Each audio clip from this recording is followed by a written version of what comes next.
কখনো কি ভেবেছেন রুকুতে কেন আজিম পড়েন, সিজদায় কেন আলা?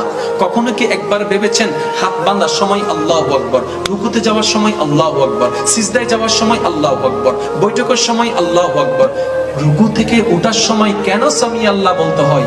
এটা কখনো ভাবার আমাদের টাইম? যার কারণে নামাজ পড়েছি পাটপারি কমে নাই। রব বলছেন as-salatu তানহা আনিল ফাহশাই ওয়াল মুনকার। আমি রব ফাইনাল ঘোষণা দিলাম, যার কাছে নামাজ থাকবে সে কখনো বাটপার হতে পারে না। বাস্তব চিত্রে দেখলাম নামাজি আছে, সুদুদি কমে নাই, নামাজি আছে, বাটপারি কমে নাই, নামাজি আছে, জায়গা দখলকারী কমে নাই। তাহলে আল্লাহর কথা তো মিথ্যা হয়ে গেল। রব বলে আমার কথা মিথ্যা নয়, তোমাদের ভিতর রেজাল্ট। তাহলে আপনি কি চান 10 জনের মতো হতে? আপনাকে তো পাল্টাতে হবে না। সেজন্য আমি অনুরোধ রাখবো, জানা যতটুকু জেনেছেন আলহামদুলিল্লাহ, এবার জিনিসগুলোকে নিয়ে একটু গবেষণা করেন। রবের প্রেম যেদিন আপনার অন্তরে স্থান পেয়ে যাবে, আপনি সেই দিন থেকে পাক্কা মুসলমান হওয়া শুরু করবেন।